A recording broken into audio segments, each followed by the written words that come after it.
Meus irmãos, paz do Senhor Jesus, sejam bem-vindos a mais uma lição, um subsídio da Escola Bíblica Dominical. Hoje nós falaremos sobre a lição 10 dos juvenis.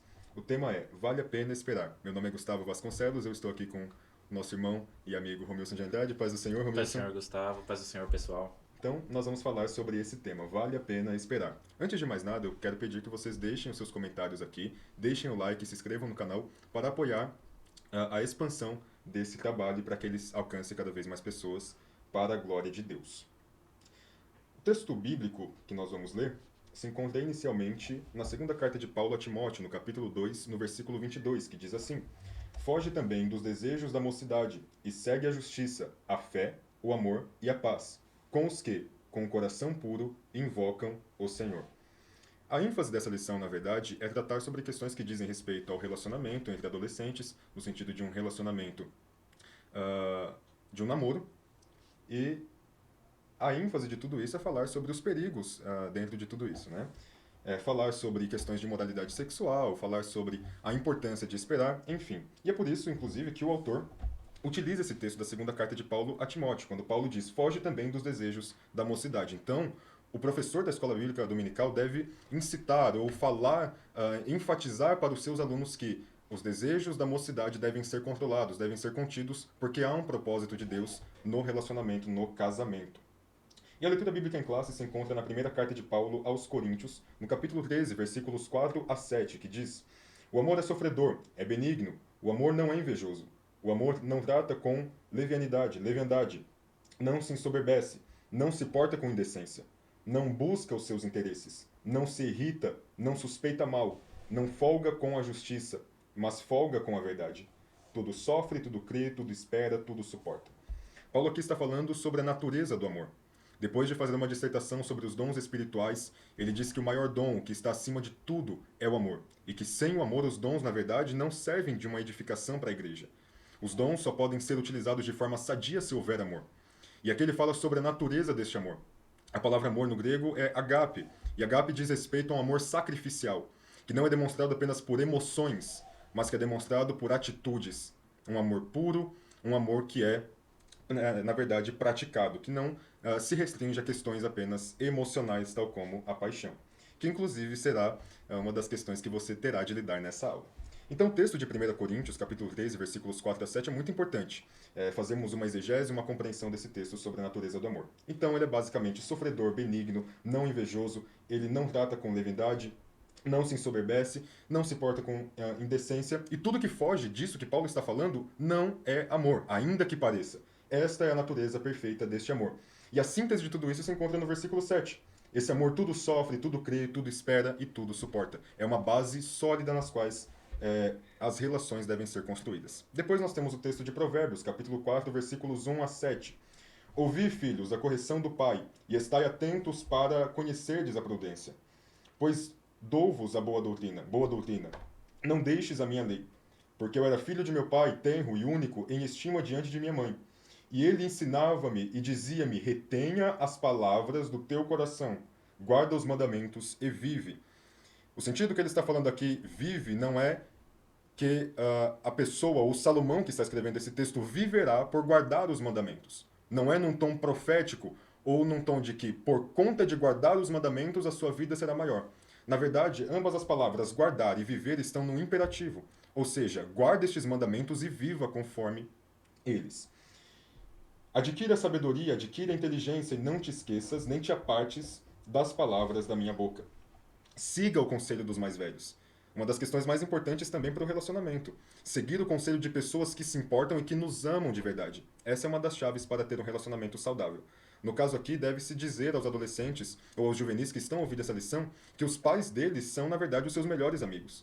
E que, falando sobre relacionamento, os pais são cruciais dentro desse processo. É sobre isso, inclusive, que Salomão está dizendo. Ele está falando sobre a crucialidade ou a importância, a essencialidade dos pais na vida de um jovem. Não desampares a sabedoria e ela te guardará de situações perversas, de situações ruins, a sabedoria será a tua porta de escape. Ama e ela te conservará. A sabedoria é a coisa principal. Adquire, pois, a sabedoria, sim, com tudo o que possuis. Adquire o conhecimento, porque este conhecimento será crucial para te livrar de situações embaraçosas. Bom, meus irmãos, agora nós vamos para o nosso primeiro tópico, e é um tópico, eu acredito que seja o mais sugestivo, aquele que seus adolescentes, seus jovens estão esperando o ano todo para ter esse tipo de lição, posso namorar? Então, acredito que possa até chegar em tons muito cômicos, né? Uma aula que é difícil a gente se conter, o pessoal sempre faz uma gracinha, mas os pontos abordados aqui, o tópico 1.1, 1.2 e 1.3, acredito que vai dar um embasamento, uma perspectiva diferente em relação a isso. Primeiro, qual que é o propósito do namoro? Lógico que tudo que nós fazemos em nossa vida, a gente objetiva um fim. Qual que é a finalidade disso? Qual que é o fim de um namoro cristão? Bom, a gente precisa primeiro entender que para além da união de duas pessoas, a gente tem também a questão de propósitos, a questão da convivência, unir realmente as expectativas, os planos para o futuro, o estado presente também.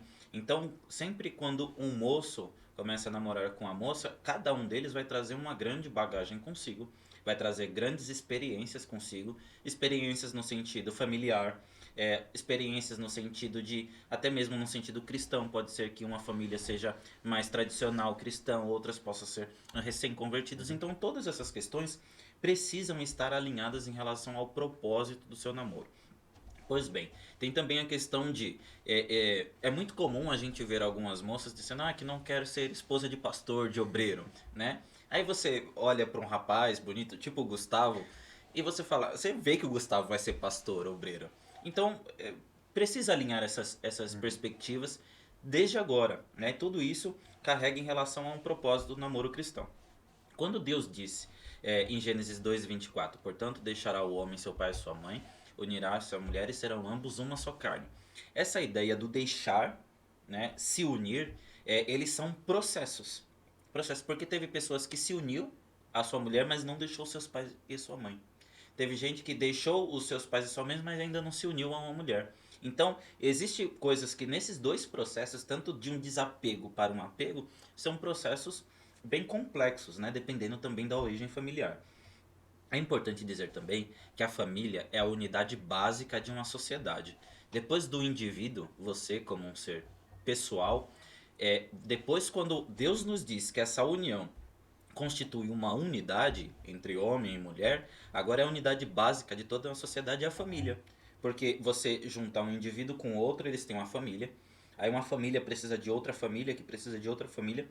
E esse ajuntamento familiar cria aquilo que a gente chama de polis, né? Que da onde veio o nome da política. Todo o desenvolvimento social depende de uma unidade básica, que é a família, que foi aquilo que Deus determinou, aquilo que Deus projetou para a humanidade e que tem sido ultimamente tão atacado.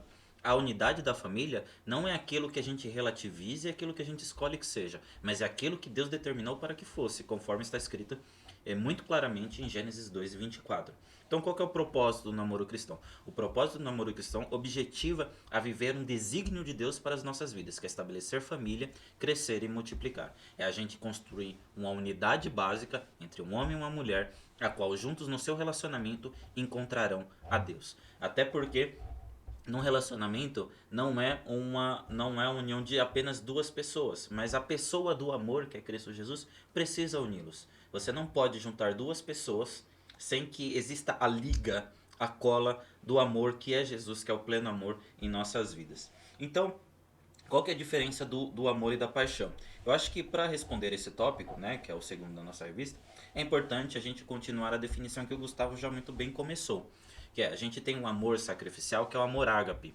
Mas, por exemplo, quando a gente se apaixona, a gente não se apaixona com ágape, né? A gente se apaixona com amor eros, que é aquele sentimento, aquele desejo. Você vê características na pessoa que aquilo lhe atrai. Primeiro surge a paixão, que é aquela atração física por outra pessoa.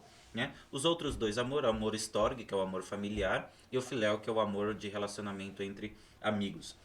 Dessa forma, a paixão, onde surge esse amor eros, é aquele amor que vai te fazer trabalhar pela outra pessoa. Então, qual que é a diferença de amor e de paixão? O paixão exige um trabalho, você rapaz, você precisa trabalhar para conquistar a moça. Você vai comprar uma flor, você vai pagar um lanche, pagar o lanche da cantina, vai levar algo para ela, você vai trabalhar para deixá-la feliz e se interessar por você. Mas aí é o grande ponto da diferença entre paixão e o amor, porque a paixão exige reciprocidade. Imagina que você está trabalhando há um tempo por uma moça, ela não te ouve, ela não quer saber de você, ela te rejeita, rejeita seus presentes. Logo a paixão ela vai embora, porque ela precisa ser alimentada. Então cuidado, moça, com os sinais que você está dando pro rapaz, né? Porque ele está acreditando que a sua paixão está sendo correspondida. Isso também é um ponto importante. Agora, qual que é a diferença disso para o amor? Quando a gente pensa já no amor ágape, um amor sacrificial, a gente vê Romanos capítulo 5 e Efésios capítulo 2 dizendo que Deus nos deu vida quando nós estávamos mortos ainda dos nossos delitos e pecados. Ou seja, Deus nos amou quando a gente não tinha nada a oferecer para Ele. Então o amor, ele não exige reciprocidade. É por isso que a gente vê o apóstolo Paulo falando, conforme já foi dito, em 1 Coríntios capítulo 13, que o amor, ele não se porta com indecência, ele não busca os seus interesses, o que busca os seus interesses são as paixões. Esse busca os seus interesses. Ele não se irrita, ele não suspeita mal, não folga com a justiça, mas folga com a verdade. Tudo sofre, tudo crê, tudo espera, tudo suporta, porque ele não exige reciprocidade. Para você amar alguém, você não precisa que aquela pessoa te ame de volta. Por isso que Jesus nos ensinou a amar os nossos inimigos. É por isso que no momento de crise no casamento a gente deve continuar amando, porque eu não preciso estar bem com o outro para amar.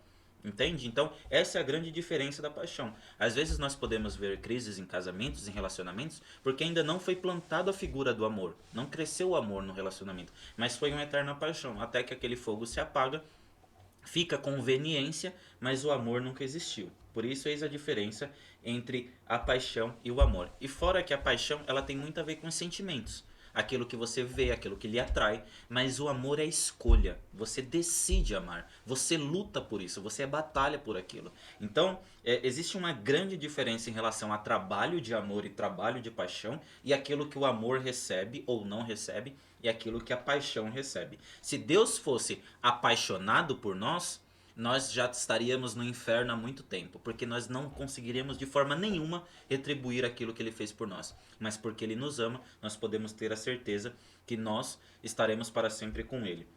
Mas é só para também trazer uma figura entre a diferença entre paixão e amor. E os princípios básicos desse namoro cristão é conhecer a vontade de Deus. E a vontade de Deus é o estabelecimento de uma família família que vai ter um relacionamento monogâmico, heterossexual, pautado na verdade da palavra de Deus, pautado na tradição da palavra de Deus, pautado também num bom testemunho, de modo que um trabalhe para que o outro também seja feliz. O desejo da mulher é para o seu marido e do seu marido para a sua esposa. E isso já começa na fase de namoro. Se você está com uma pessoa e você não se imagina com ela trabalhando para amá-la, é porque provavelmente esse namoro não dará certo. Então, os princípios do namoro cristão é a constituição da família, a qual foi projetada por Deus para as nossas vidas. Nesse segundo tópico, nós vamos falar sobre quais são os problemas que envolvem o namoro. O primeiro que é destacado aqui é a idade. Então, quando a idade não é a ideal. E o autor fala o seguinte: um dos problemas do namoro é quando o menino ou a menina não tem a maturidade suficiente para assumir um relacionamento. Então, a primeira coisa que ele pauta aqui é o alvo para o qual ele está se dirigindo. Ele está falando aqui para jovens e para adolescentes. Então, algo que afeta o namoro é a questão da maturidade. Se não há maturidade, não há como amar. Se não há amor, então não haverá um relacionamento saudável. E se não há maturidade, também não há um encaixamento de ideias. Não há uma proporção de propósitos, de sonhos, já que eles não estão bem estabelecidos. Então, a primeira coisa que nós devemos compreender é que as experiências da vida vêm com a idade. E como dois jovens adolescentes inexperientes com a vida a qual eles vivem se juntarão. Então é sobre isso que o autor está falando aqui. Por isso a adolescência e a juventude devem ter como objetivo a dedicação aos estudos e à obra de Deus. Fundamentar a sua vida é algo essencial nesse sentido. Porque não há como também assumir um relacionamento sem ter uma base financeira, sem ter uma base acadêmica, sem ter pelo menos uma profissão, uma formação, não digamos digna, mas a formação que é desejada por essas pessoas. Uma vez que desde novos nós já somos levados a sonhar com aquilo que nós queremos ser. As pessoas nos perguntam o que queremos ser, se engenheiro, se médico, se advogado, se isso, aquilo, se empreendedor, enfim. E nós devemos traçar essas metas. Mas se essas metas não estiverem traçadas, o relacionamento também não dará certo, porque não haverá proporção de pensamentos, de sonhos e de projetos. Por isso, a juventude é feita para estudar, do ponto de vista secular, e também para se dedicar a Deus e à sua obra, se dedicar ao ministério, já que há mais tempo hábil para isso. Em vez de entrar em um relacionamento precoce, O texto bíblico diz que tudo tem um tempo determinado, o que também significa que há tempo para o namoro. E este tempo pode ser dito como aquele no qual as ideias já estão bem estabelecidas, a experiência veio e também há uma base já de formação, de emprego e tudo isso. Nós podemos também falar sobre a pureza do namoro, já que o casamento não vai acontecer com um adolescente que tem 15 anos de idade. Ele começa a se relacionar com 15 anos de idade, ele não vai casar nem com 15, nem com 16, nem com 17, nem com 18. Alguns se casam, mas existem alguns problemas dentro dessa questão, dessa situação. Então, se o namoro começar muito cedo e o casamento for prolongado, haverá uma dificuldade muito grande de manter a pureza dentro de tudo isso. Então, estas são as implicações do problema de se namorar muito cedo. E o segundo problema é quando se ultrapassam os limites. Aqui o autor fala muito sobre o ficar, sobre essa fornicação. Então, o ato de ficar, que envolve um relacionamento relâmpago, sem compromisso, é um grande prejuízo para a vida do jovem cristão. Esse tipo de prática é um erro, pois brinca com o sentimento do outro. Ilude, ah, ilude aquele ou aquela que talvez projetou um futuro com a pessoa, que apenas quer ficar e depreciar o outro ou a outra. A Bíblia nos manda fugir dos desejos da mocidade, segundo Timóteo 2:22, o texto que nós demos, e a fugir da prostituição. Fugir aqui não traz a ideia de covardia, mas pelo contrário, de valentia de alguém que não quer ultrapassar os limites, brincar com o sentimento alheio e satisfazer os desejos carnais. Então aqui ele está falando sobre a pureza, e Paulo, inclusive, dá um conselho essencial na primeira carta aos Tessalonicenses. Ele fala que nós devemos fugir da imoralidade. E o porquê de tudo isso? Porque essa é a vontade de Deus para nós. Então nós devemos nos abster da prostituição, já que essa é uma prática gentílica, segundo o que Paulo está falando, e esses gentios que praticam isso não conhecem a Deus. Então, há uma diferença entre o relacionamento daqueles que conhecem a Deus e que tomam Deus como o maior princípio das suas vidas e o relacionamento daqueles que não conhecem nem a Deus, nem a Cristo, nem a sua obra. E conhecer é no sentido de conhecer profundamente e viver sobre essa cultura, viver sobre estes princípios. Deus nos chamou para a santificação. Deus não nos chamou para a prostituição. E Ele quer que nós cresçamos no conhecimento dele, pois só assim nós poderemos ter um relacionamento santo. Portanto, ficar, essa concepção de ficar, em relacionamentos relâmpagos, ou ficar no sentido de se abrasar dentro de um relacionamento, é uma questão muito difícil e com certeza é algo que desagrada a Deus e que não leva em consideração os princípios estabelecidos pela Bíblia e também não imitam a Deus nem a obra que ele deseja. É importante também dizer, pessoal, que o mundo ele vem de uma figura sobre o ficar completamente deturpada. É como se você estivesse diante de um self-service, a qual você vai escolher de acordo com a sua própria vontade, a qual se o prato não lhe agrada, você dispensa-o e faz outro. As pessoas não são objetos dispensáveis. Os nossos relacionamentos, eles não podem ser utilitaristas, ou seja, eu me relaciono enquanto eu posso usar do outro. A ideia do namoro cristão é primeiro a conversar para entender as perspectivas. Se as perspectivas foram as mesmas, começa-se o relacionamento. Porque o mundo vende. Você tem que ficar para testar. Vai que você não gosta do tipo de beijo. Vai que você não gosta do tipo de abraço. Até inclusive chegou a um ponto, você precisa testar todos os tipos de sexo para ver se aquele vai ser do tipo que lhe agrada. E não é isso que a Bíblia nos ensina. A gente é ensinado, e o padrão bíblico de Deus é o quê? É esse trabalho pelo amor. Não existe necessariamente... Você nem é engraçado que o adolescente nunca beijou, fala assim, você precisa experimentar todos para ver o que você gosta. Não é isso. O relacionamento cristão, inclusive, é a construção disso. É você saber o que o outro gosta em você e você gostar o que está no outro. E isso vai se relacionando. Mas a gente já pode adiantar que vai ter, inicialmente, pode ter muito mais coisas que você não goste do que as coisas que você gosta. Então, a ideia é o quê? Você se relacionar com aquilo que você consegue suportar, com aquilo que você consegue relevar e trabalhar em amor por aquela pessoa. É completamente diferente.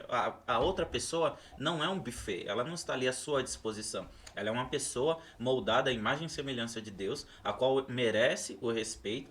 E assim como merece o respeito, os adolescentes, as pessoas que procuram namoro, também devem se dar o respeito, até porque o seu corpo é o templo e morada do Espírito Santo. Você não chega numa casa bonita e trata ela de qualquer jeito, desconstruindo tudo que está nela. Não, a Bíblia nos ensina, através do Espírito Santo, que a nossa casa espiritual deve ser edificada. E aquilo que fazemos com o nosso corpo reflete completamente como está a nossa vida espiritual.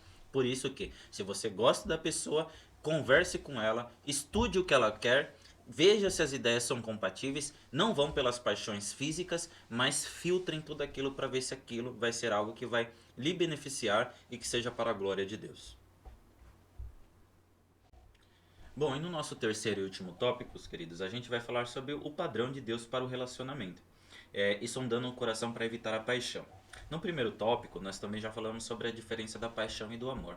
Existe algo também que é importante a gente destacar, que os seres humanos, eles são diferentes dos animais porque eles não são dominados pelas suas paixões, muito pelo contrário, ele as domina. As paixões, no sentido aristotélico, se a gente for evocar a filosofia, diz que todos os seres vivos eles são movidos por paixões. Os animais, o medo, todo o instinto, tudo que acontece na vida animal é um movimento de paixão, a qual também acontece nos seres humanos. A única diferença é que o ser humano ele tem um filtro ético e moral, a qual ele não deixa se levar pelos seus próprios impulsos, a qual tende ao pecado pelo pecado original. A ideia é que Deus nos dotou da capacidade de nós refrearmos os nossos próprios impulsos ou paixões.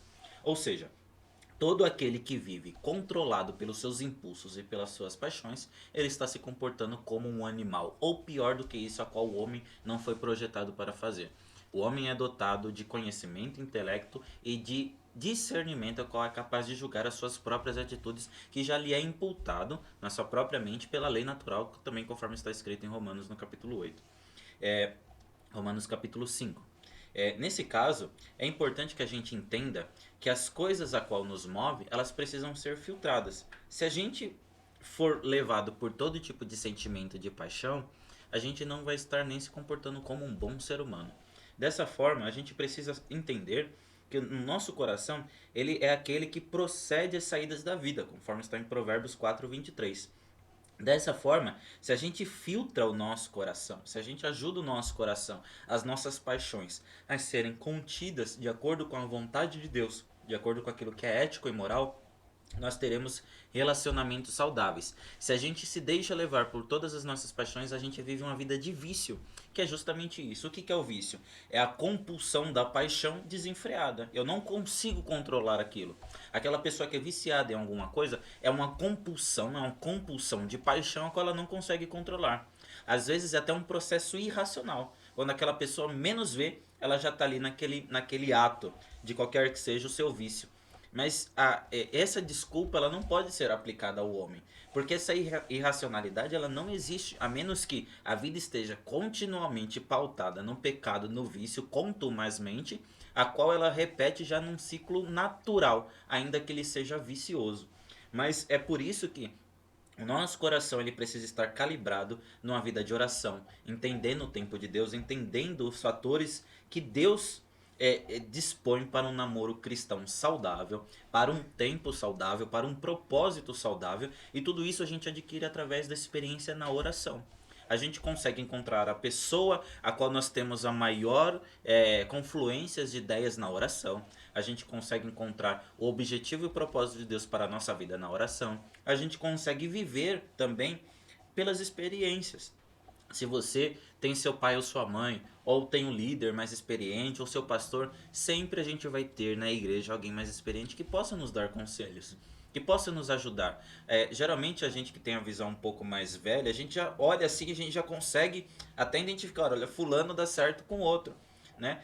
Mas esses filtros, às vezes, numa terra juventude, não vai ter. Então é importante também que esse fator de experiência é um relacionamento saudável, em quem você vai se espelhar. Você não pode se espelhar numa pessoa que tem um casamento completamente destruído, uma vida completamente bagunçada. E se espelhe naquelas pessoas que têm uma experiência de vida, que lutaram pelo seu casamento, as experiências de passar por dificuldades a qual todos nós vamos passar, todos nós passamos. Com quem você quer estar no momento de dificuldade? Ou se aquela pessoa no momento de dificuldade quer passar com você. Isso é completamente importante, até que nós entendemos assim o tempo de Deus para as nossas vidas. Deus não vai descer do céu, escrever num pedaço de papel o nome da pessoa que você vai casar. Ele não vai descer, vai iluminar aquela pessoa, vai colocar um brilho em volta dela e falar, é essa. Não existe isso. O que acontece é, Deus, quando nós estamos em propósito de oração, Ele nos ajuda para que os caminhos sejam aproximados, mas cabe a cada um de nós a escolha, pela nossa liberdade. O fato é que Deus nos coloca diante de nós todos os dias dois caminhos, o caminho da bênção e o caminho da maldição. E o conselho dele é: escolha o caminho da bênção. Escolha esperar o melhor momento, escolha esperar a melhor oportunidade com a melhor pessoa, a pessoa que esteja de acordo com seus propósitos, com os propósitos de Deus e não com os propósitos das pessoas que às vezes você quer agradar e nem precisa. Bom, existem esses e muitos outros conselhos em relação ao posso namorar. Poder namorar é algo que também pode vir do seu pai e da sua mãe. Imagina, você vai sair com a garota e não, você nem trabalha ainda, vai pedir dinheiro pro pai para sair com a garota. Então, é algo chato, né? Primeiro, pensar em estudar, trabalhar, do que seja, até vocês crescerem juntos. Também existem algumas pessoas que preferem construir tudo para depois namorar e casar. É algo que também eu já não vejo muito bem, é já uma opinião, eu digo eu, né? Assim como eu falo, digo eu. Mas porque o construir junto também é muito bom. Ou você trabalhar junto com outra pessoa, construir, conquistar junto também é algo muito bom. Mas, de novo, depende muito da sua realidade, depende muito da sua perspectiva. Mas a verdade da palavra de Deus é que você deve se juntar a uma pessoa em santidade, em castidade. Você deve buscar uma pessoa que atenda os propósitos de Deus para a sua vida e que juntos vocês consigam fazer a obra de Deus sem qualquer impedimento psicológico, sem qualquer arrependimento, sem qualquer marca de pecado na sua vida. Dentre esses há muitos outros, tenho certeza que você, líder, pode até passar um pouco de apuro nessa aula. Mas quando a gente vê tudo isso, a perspectiva da palavra de Deus, a gente sabe, conforme está escrito em Jeremias 29:11, que Deus tem o melhor plano para as nossas vidas. Deus tem o melhor plano, o melhor tempo, a melhor escolha e o melhor caminho. Que Deus abençoe você nesse domingo, que você tenha uma aula abençoada em nome de Jesus. E não se esqueça, compartilhe esse vídeo e nós nos veremos na nossa próxima aula em nome de Jesus. Deus abençoe.